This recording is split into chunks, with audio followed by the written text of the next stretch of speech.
Alrighty, let's begin our announcement. Well, good morning, everybody. Thank you for taking the time to be here with us for our announcement today. I'm joined today with Sandra Clarkson, who's the CEO of the Drop-In Centre here in Alberta, Robin James, who is the CEO of Lethbridge Housing Authority in Lethbridge, and my colleague Justin Wright from Cypress-Medicine Hat. I am excited today to talk about some of the work that we've been doing on homelessness, and particularly, though, I want to bring us back to 2021, when the then Minister of Community and Social Services set up a community response to homelessness task force. That task force was chaired by the Chief of the Edmonton Police Service, Dale McPhee, and the CEO of the Calgary Homeless Foundation, Patricia Jones.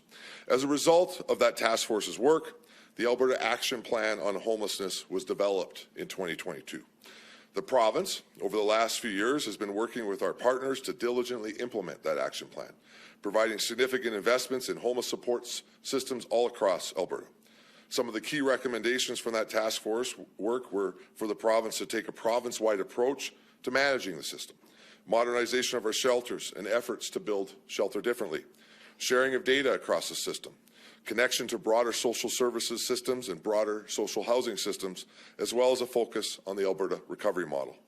To accomplish these objectives, Alberta has made unprecedented investments in this work, investing over $217 million a year in homelessness supports, $840 million directly in investments in capital since 2019 to create 5,000 new affordable housing units, and currently are investing another $840 million in capital in this budget year in another 5,000 affordable housing units, all part of a $9 billion investment with our partners to create 82,000 more affordable households across the province. We also heard the need for the province to move all of our shelter systems to 24 hours a day, 7 days a week. Work on that was completed in 2023. Currently, all of our shelter system in our province is available to those who need it 24 hours a day, 7 days a week, 365 days a year. We also brought in Indigenous-led shelters, partnering with the Blood Department of Health on the shelter operations in Lethbridge and with the Enoch Cree Nation in Edmonton as examples. And we've worked on women-only shelter spaces, which we heard was a top priority. All of this is part of a process to bring our overall system up to the capacity that was needed, particularly in our largest cities. Edmonton's #1 ask in 2023 when I became minister was to build their shelter system above 1,700 spaces. Today in Edmonton we have 1,850 spaces, and in Calgary we have 2,162 spaces, all part of a 5,100 space shelter system across our 7 largest cities in this province. Alberta also invested in our new navigation centres in Calgary and in Edmonton that, together with our partners who are working with us at the navigation centre, has impacted thousands of vulnerable Albertans' lives, providing dozens of services including health supports, ID supports, access to addiction supports, and connection to housing. There's also been a significant investment in Alberta's recovery model, including tens of thousands of new addiction recovery spaces being built in our province. So today I'd like to take a moment and celebrate that work, and particularly thank the staff in my department and the hundreds of nonprofit providers and their dedicated employers that work with the department each day to care for Alberta's most vulnerable. Our success the last couple of years would not have come without their dedication and hard work. Which brings me to today's announcement. First, as we near the completion of the work from the 2022 Action Plan, we need to begin to look to the future of what is next to build on that success. We know with the changing circumstances and increased investment by the province that there needs to be more province-wide planning and increased oversight and accountability of supports provided to Albertans at risk of experiencing homelessness. We are seeing increases in rural homelessness and challenges that we've never seen before in communities like Slave Lake and Patoka. When the original system was built, it focused predominantly on the 7 largest cities, mainly because homeless challenges in rural communities were not significant at the time. Today, though, we are seeing increased needs for homeless supports in rural Alberta and smaller communities that will require different supports and different services that we use than we use in large cities. We are also seeing more and more pressure from the increased drug epidemic that needs to be discussed. And lastly, we're seeing people who have never used the shelter system previously that require different kinds of supports as they interact with our system. And I think we need to recognize that we have learned from the past, and we need to take into account our successes and our failures as we look to the future. which is why today I'm announcing that Alberta is creating a new advisory panel made up of experts in this field to guide us into the next phase of addressing homelessness in our province. This advisory panel will provide long-term, strategic advice on homelessness with an increased focus on Indigenous peoples, homelessness in rural communities, addiction recovery, housing, and a connection to broader social services and healthcare systems in our province. This panel will be co-chaired by my colleague Justin Wright, the MLA for Cypress-Medicine Hat, and Robin James, who is the CEO of the Lethbridge Housing Authority. We will announce the additional members of the panel at a later date as we work with Justin and Robin to put together the best team for their work. This work builds on both the report done by the Coordinated Community Response Homeless Task Force and a commitment in the Alberta October 2022 Action Plan on Homelessness to test and develop new approaches to address the issue of homelessness. Another key piece of this is working together to better collect data on a provincial scale and working to share that back with our service providers and communities, which will provide better outcomes for those seeking help. This will help us create a continuum of services and provide better outcomes for our clients. Today, I'm also announcing changes to how we administer grants to our frontline service providers in our province. One of the recommendations from the task force in 2021 was to deploy provincial funding with the aim of better coordinating community responses across the province, and for us as a government to review funding models, particularly how funding is deployed. As part of this next phase of this work from the task force, provincial funding for housing with supports will be provided directly to service providers in Alberta by the Alberta government going forward. This funding, about $101.5 million in 2024 and 2025, is currently provided to 7 community-based organizations that then distribute and administer the grants on behalf of the province. This funding supports people experiencing homelessness to move into and maintain stable housing with wraparound supports such as addiction treatment, mental health services, employment skills and training, and rent support. This decision to have the province fund service providers directly will increase accountability and oversight of supports for Albertans experiencing homelessness. The goal is to create a stronger continuity of supports that includes leveraging navigation and support centres, emergency and transitional shelters, and housing supports all across our province. Government will continue to work closely with service providers, shelter operators, municipalities, and community partners to ensure minimal disruption in services as grant administration is moved to the overall homeless funding system in our province. This will provide administrative efficiency, accountability, and key connections to the overall system's investment. It will not result in funding reductions, but will result in more money going to frontline services and less red tape in the grant process. One of the first tasks of our new advisory committee is to work with stakeholders on the development of that new process on grant funding in the coming months. Our goal in Alberta, as always, is to ensure supports and services are available to those who need them. We are confident that the changes we are announcing today will have a positive impact on Albertans experiencing homelessness, and I am very much looking forward to announcing new actions coming from our new advisory panel in the coming months and years as we work together as a province to continue our very important work. And with that, it's my pleasure to welcome to the podium my friend Robin James, the CEO of the Lethbridge Housing Authority, to talk about how this announcement impacts her organization. Robin?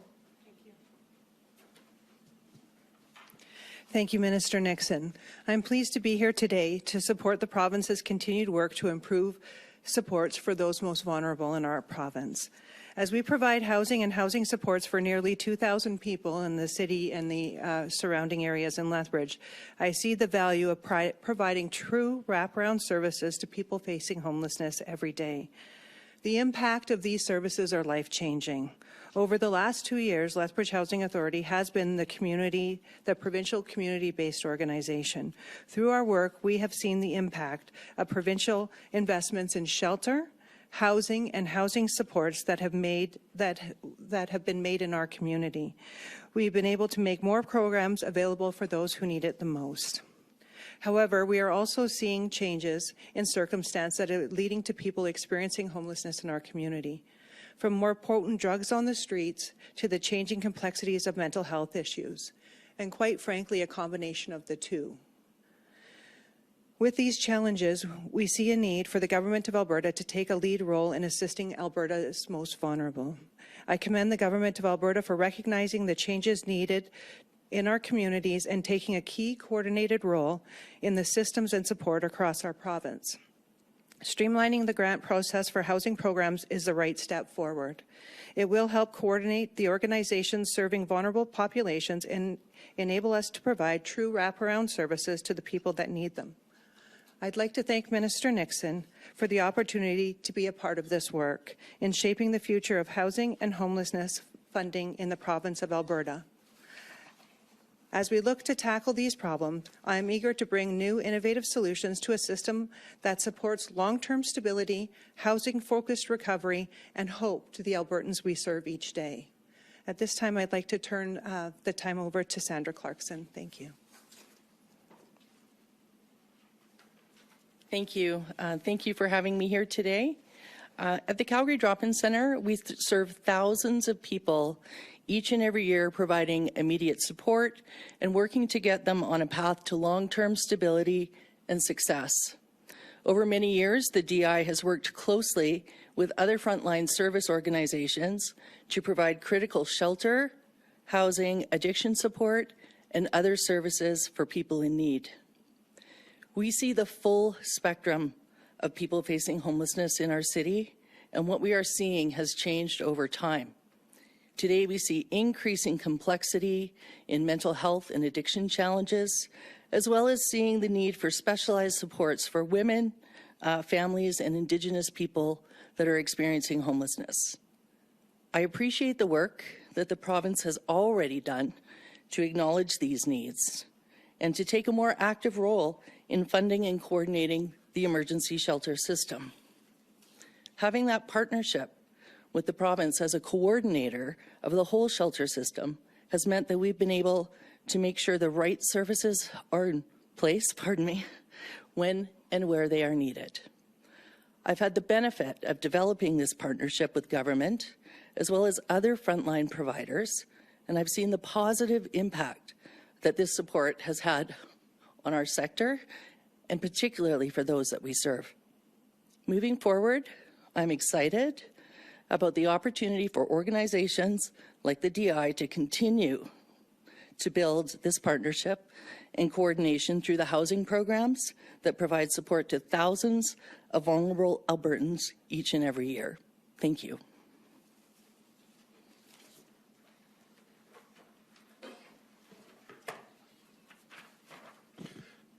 Good morning, everyone. I'm pleased to join Minister Nixon, Robin, and Sandra to support this important announcement today. As the MLA for the charming constituency of Cypress-Medicine Hat, I've had the opportunity to work with many of our frontline service agencies in Medicine Hat and surrounding area on issues they face, including homelessness, mental health and addiction, and other social challenges. What I hear from the organizations who serve the vulnerable is how important it is to have coordinated service systems and resource awareness to support those in need when they need it. Like Minister Nixon mentioned, our province has made significant strides in supporting the vulnerable by increasing investments in shelter and housing.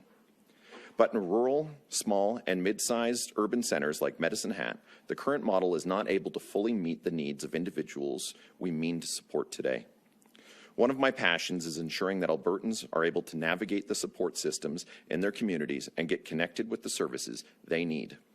Something that comes from coordination, teamwork, between all members and agencies serving these Albertans. That is why I'm honored to be chairing the panel on the future framework of homelessness and housing supports funding with Robin James. By looking at funding in a new context than what we do today around mental health and addiction and support services, we can adapt to new approaches that ensure all Albertans in all communities have access to the supports when they need them. I look forward to working with the experts from across the province who will share their insights to help Albertans and our government shape the future of how we support our neighbours. Together, we can learn from past experiences and meet the challenges of today for the most vulnerable in our community. Thank you. Thank you. That concludes the formal portion of our announcement, and we'll move on to the media Q&A. We'll do one question, one follow-up, and please state your name and outlet for the record. We'll start in the room. Go ahead. Hey, Tim Brooks, TV. Can you give me a little bit more information about as far as the timeline, when are we going to start to see the rest of the panel chosen? When are we going to see the results of what the panel has decided? Yeah, my goal with not announcing the whole panel today was I really wanted to make sure that Justin and Robin had an opportunity, one, to participate in that process so they got the right team around them, but second, to have this conversation in a public way so we can start to talk to organization and leadership across the province and get the best team possible to get this work done. It'd be our goal to announce the rest of the panel early in the new year and then get to work on the work that we're doing. I do think it will end up probably being in 2 phases, where they may end up reporting back some immediate challenges that we give them, and then coming back with some follow-up to more long-term aspects of it. And one of the biggest challenges we're going to give them right off the bat is to have a conversation again how we continue to bring this whole funding model together to have its biggest impact on frontline services. So you'll hear more about the panel in the new year, or I think you'll hear from the panel itself at different times over the next 12 months to continue to build up our plan for the future. My follow-up is for you, Justin. We were in this room yesterday talking about healthcare payment models and just how important it is to get primary care right so we can, I guess, spare other areas in health. So for you, when you're starting to do your work with this panel, how are you going to find that balance between things, long-term solutions, and also immediate need right now? Because obviously a lot of people are currently struggling with housing and maybe on that brink of homelessness already. Yeah, and that's a great question and a very valid point. In regards to that breakdown of the immediate versus the long-term play and what we can go after. I think it's vitally important to really, get a hold of the experts and get them all in one room to start having conversations about how different communities have different challenges. While there is a certain overlap that is going to happen across all communities in Alberta, there's certainly unique challenges that individual communities will face, and that's why it's going to be so vitally important for Robin and I to make sure that we've got experts from across the sectors, but also across different communities to ensure that the individual needs are going to be met in the long term. I'd actually add one thing to that, to Justin's excellent answer. One of the other areas that on the healthcare refocusing is me as the sector minister responsible for continuing care and my ministry taking a leadership role in that area. I think it's another area that if we don't get right, we're not going to be able to face the challenges that we face in acute care in particular. And one of the main focuses I want the new group to look at is how we interact with the broader social services system, but also with the healthcare system when it comes to continuing care. You know, things like the homeless and emergency rooms, or being able to access a different type of supportive medical housing that overlaps with multiple other issues like maybe addictions or what that looks like. And so I think that's also why this is a good time to have this conversation, to look at what we've accomplished in the past, but to recognize the changing structure in government and the fact that within the health refocusing is a once in a multi-decade opportunity for us to be able to make sure that we're interacting on these other issues like homelessness, disabilities, other aspects that you would see inside my ministry. And so we really want to make sure that we're taking this opportunity right now to get it right, because these opportunities in government don't come along all the time. And if we do it, I think we're going to be able to create something that's extraordinarily special, and the rest of the country will look to as an example. Thank you. Seeing no other questions in the room, we'll move to the phones. Operator, can you please put through the first caller? Your first caller comes from the line of Hiren Mansukani from Post Media Calgary. Your line is now open. Hi, thank you. This is for Minister Nixon. I wanted to ask you, what were some of the problems associated with sending government money to umbrella organizations like the Calgary Homeless Foundation and then having them distribute the funding to other nonprofits? The challenge that we have is when the structure was built around the 7 CBOs, it was at a very different time on the circumstances that we are seeing taking place around services to the homeless. The government was investing almost no money beyond that money that you would have sent to those 7 CBOs. The focus was on a structure that was focused on the 7 largest cities. Since then, we are now needing to build funding structures that are able to accommodate all of the province. Justin and I and our constituencies that have much smaller towns than Calgary and Edmonton, for the very first time in our career, though I think Medicine Hat probably likes to be called the city, Justin, so I'll say that, but no, none of my towns want to be called the city. For the very first time in my career as an MLA, we're starting to have these homeless questions that we would only have ever gotten from those 7 largest cities. So it shows that this is an expanding issue, and so we need to structure this as a full-wide provincial planning response, making sure that we're getting the appropriate services to the communities that need them. And the response inside Medicine Hat is going to be very different than the response inside Calgary based on many different factors, but I think it's pretty clear that the response will have to be different. And the reality is that now we're making other funding decisions that need to take into context what is taking place with that money that is flowing through the grants. At the end of the day, those grants are going to remain fully funded. They are going to go to frontline services. This money will not be reabsorbed into our department. It will continue to be spent on that line item directly at the services that it was designed for. And we know that we're going to see significant administrative efficiencies from taking this into the process. We've had to build an administrative process to issue grants now for the other work that the province is doing. It makes sense just from an administrative perspective to bring that all into one shop, which is going to get more money to the frontline services that need them and to the organizations that are working on the front line. It also lets us work with our nonprofit partners in the full scope. So, you know, we have shelter providers, for example, that are receiving grants from the homeless division of my department, but they're also then going to the CBO to receive grants for portions of their housing projects. It is important that we have that conversation in the full context of the objective of the work that we're doing on homelessness, but on the objectives of the individual city that may be involved or the province as a whole. And then the other challenge we have is we've seen at times some of the funding that has left those CBO organizations going to organizations that did not fit or to projects that did not necessarily fit with the overall mandate of what the government was trying to accomplish. I think the vast majority of the work that was being done certainly fits within our mandate, but we want to make sure that we are focused on the issues that we've committed to Albertans on and that money is being invested in the most accountable way and providing the best results that we can for the people that we're trying to care for. Thank you. Do you have a follow-up? Yes. On the last point you made, you said that there were some organizations that did not fit the provincial mandate. Do you have any specific examples? We've seen stuff over the years where, for example, CBO money going to Alberta Health Services, which is not the mandate of my department to send money to another government department to try to do some sort of outreach service that we're not really sure how it connects to the overall homeless structure. That'd be one example. We've seen evidence in the past of organizations distributing tents out into the community. I think we've dealt with that over the last year or so, but that would be a great example of where our government is focused on shelter and housing, not on providing encampments. We want people in warm, safe shelters. I will point to the fire that had to be responded to in Calgary today in a very dangerous encampment situation as to why.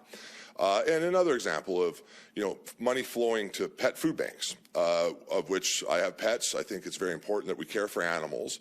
But at the end of the day, that'd be a priority more on the SPCA side, not on me who's trying to tackle homelessness. Those are just a couple examples off the top of my head.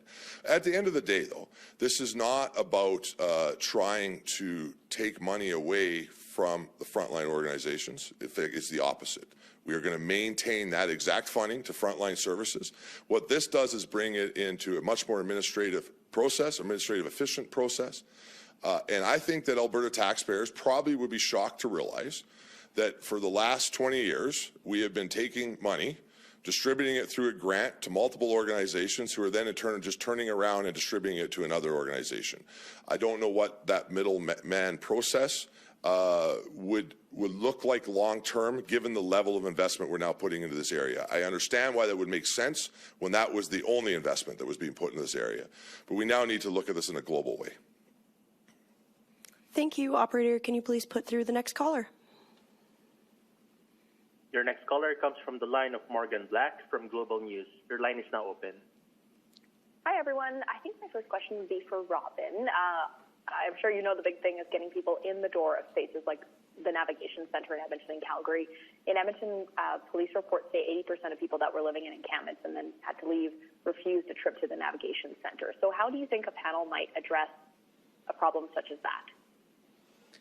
So your question is moving people through the system into the supports? Yeah. Yeah. So I think what we have to look at as a panel is how homelessness has become a tertiary system. When other systems fail, homelessness has been required to pick up the pieces on that. So when your mental health is unwell and you don't fit where you were, you fall into homelessness. When your addiction is so strong that you've lost everything and your family is struggling with you, you fall into homelessness. So I think that we need to look at this system from a provincial lens with this board and how the intersects happen in order to ensure those big encampments aren't happening, and ensuring that the primary care systems are taking up the pieces on the clients that we need to, and we're not just a tertiary system when all else fails. And I think that, actually, I'm just going to follow up on that. I actually think it's the wrong question. I hear why you're asking it. I think Robin would agree with me. The right question is how we connect to the broader social services system once we are able to connect with individuals that are experiencing homelessness, whether that's at the navigation center or a police officer or a doctor in the emergency room.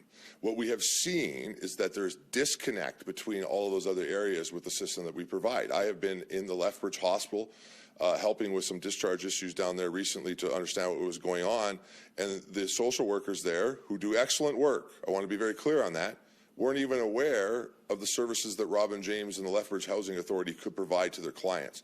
So there's some sort of a disconnect, and we need to work as a government to bring this into a central process, to work together to be able to make sure we're bringing that wraparound supports around individuals, and we're connecting them to the excellent providers that we have across this province to be able to provide solutions to the circumstances that they find themselves in. So I strongly believe the number one thing we need to do, whether it's from continuing care to homelessness, is to have a conversation about making sure that that full power of the social services system, the government, the healthcare system can be brought to bear to help people that are facing some of the most unfortunate and dire circumstances in this province. Thank you. Do you have a follow-up, Morgan? I do, yeah, and it's for the minister, please. So I recognize you're not naming the rest of the task force yet, and it seems that, you know, as you mentioned, rural communities facing these new challenges. But could you give us an idea of how major cities like Edmonton and Calgary will be represented on the task force or part of the conversation? Well, I can for sure. And first, we will have wide representation recognizing the uniqueness of each of our communities. I don't want my comments to be taken as not saying we don't have to continue to work in the largest cities. It's just that we need to also recognize that we're seeing different challenges now in rural Alberta that have not been talked about as much as some of our largest cities' challenges. One example is we've asked Patricia Jones, CEO of the Calgary Homeless Foundation, which is a CBO, to participate in that process this morning. She has indicated to me that she wants to, so that would be an example of a representation from our largest city.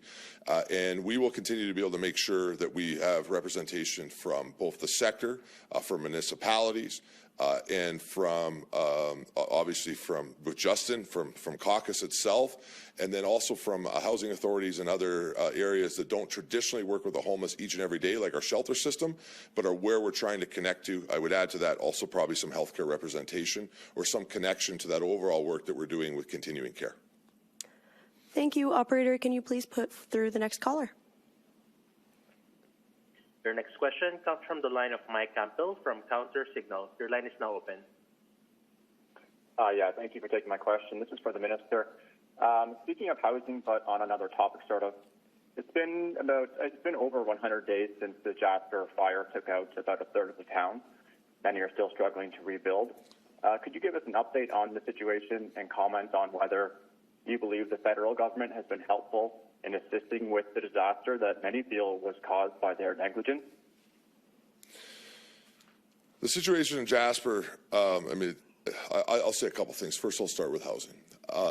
The Premier and our government recognized that we wanted to help Jasperites who went through a devastating circumstance this summer.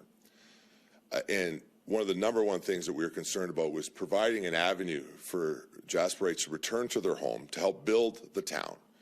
While their homes are being built and other aspects of the town are being built, so it can continue to do its main role, which is to be one of the crown jewels of this province and provide people access to some of the most beautiful areas in the world, not just in Alberta. We have, at times, from our perspective, we feel that we continue to see roadblocks from both the federal government and, frankly, at times from the municipality of Jasper. At its core, I think the challenges come down to the fact that the National Park Service, underneath the federal government's leadership, has not answered the questions about the fact that the community of Jasper, the municipal district of Jasper, needs to be expanded to accommodate their housing needs, not just their housing needs associated with the fire, but the fact that they were already short a pretty significant amount of housing before the fire took place. And so we continue to be in a spot where we right now have almost $100 million in investment in houses that we could start to have stood up as early as the last week of January, maybe the first week of February, that we're ready to go on, that Alberta wants to invest in that community. And to this date, we cannot get clarity on land that it can be put on. Jasper continues to have concerns that by us bringing in that investment in housing, that is the last pieces of land that they have anywhere, and that the federal government will not expand the borders of the town. And so at this point seem less concerned with immediate housing for those who have been impacted by the fire and more concerned about what will be the longevity of their town, which I certainly sympathize with. And at this point, last I've heard from Jasper is they prefer us to try to build all the fire housing in Hinton, which comes with its own logistical challenges. We also continue to run into some, frankly, from our perspective, some unreasonable conversations on the environmental side, which we're still continuing to try to work through with parks.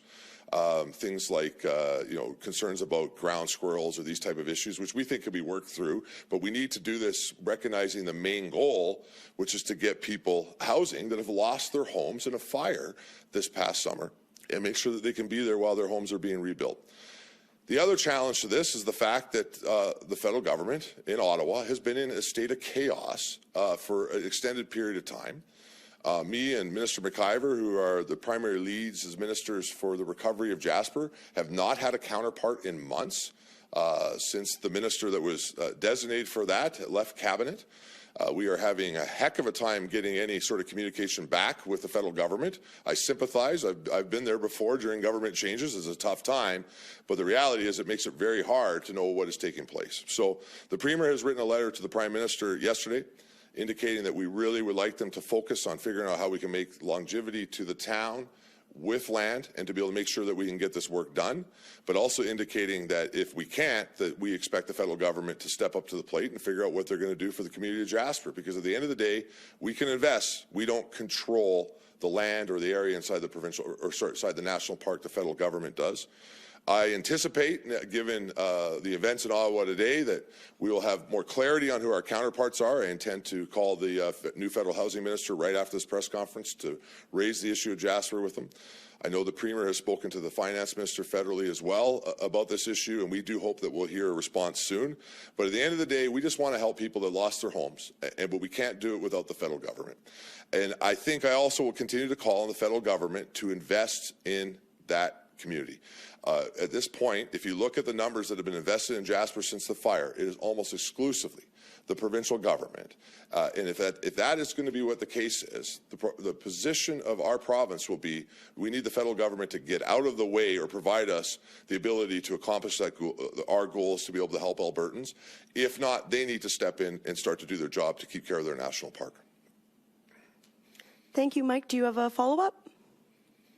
Yeah, so just related, like if the feds don't step up, does the province have any tools that would allow them to take more control of the national park?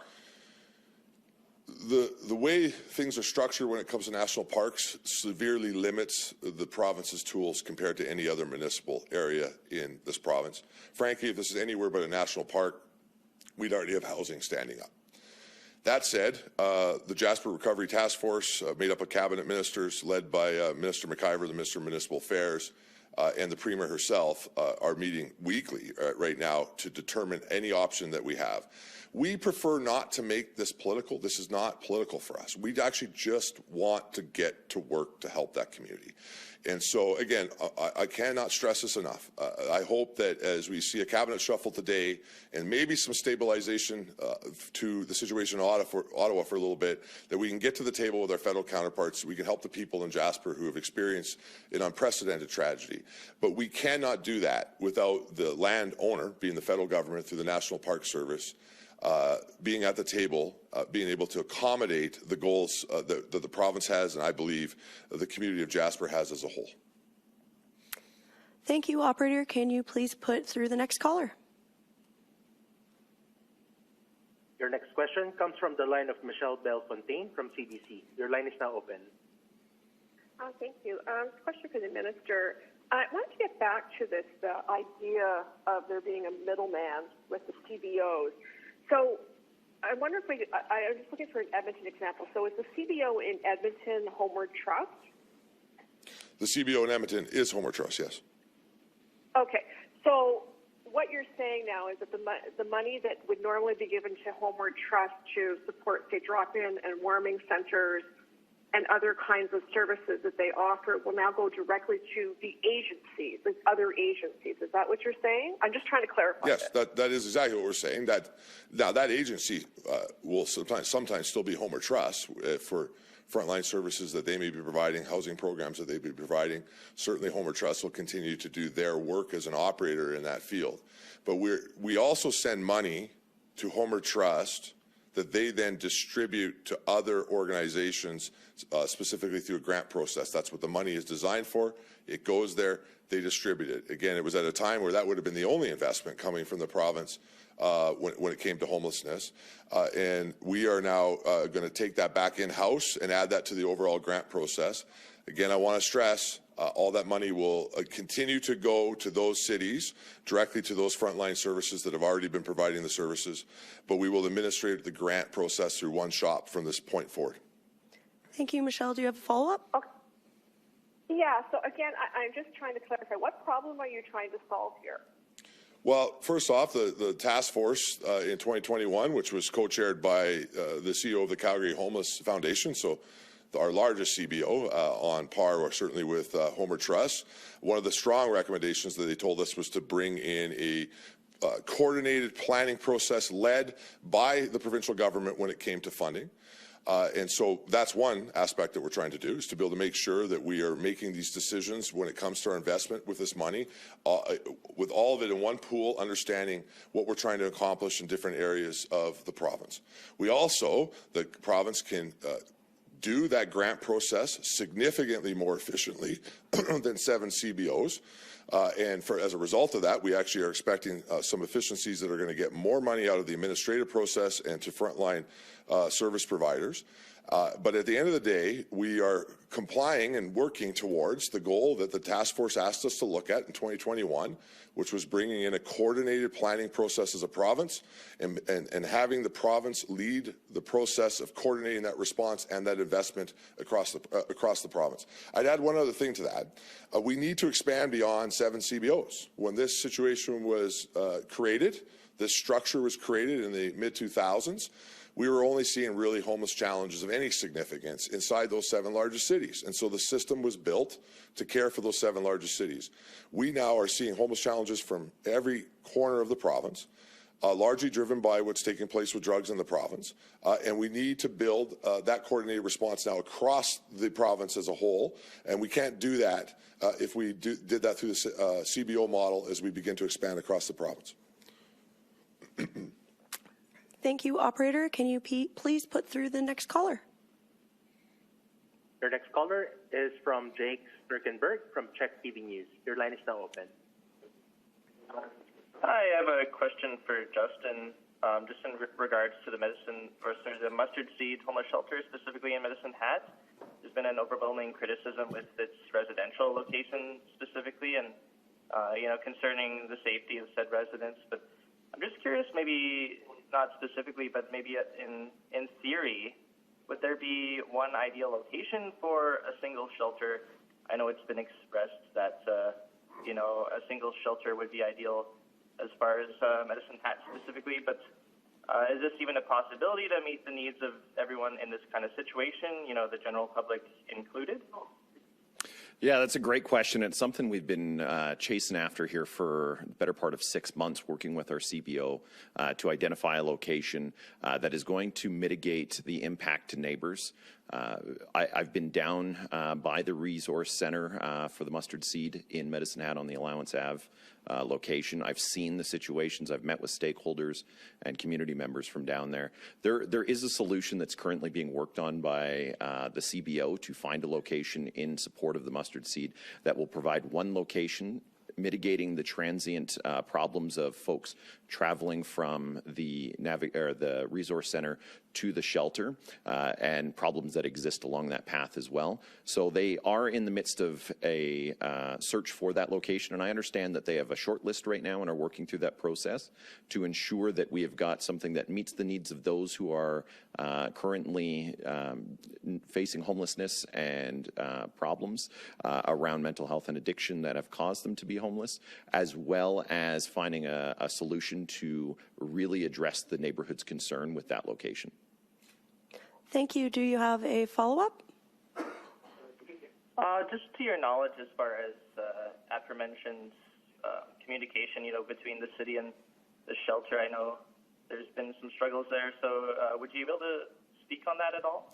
Well, between the city and the shelter, I wouldn't be able to speak to that at all. I can speak to meetings that I've had in my office with members of the Mustard Seed, City Council, and other stakeholders like Medicine Hat Community Housing to discuss winter response plans, responding to increases in the ebbs and flows of folks coming through Medicine Hat that are experiencing homelessness.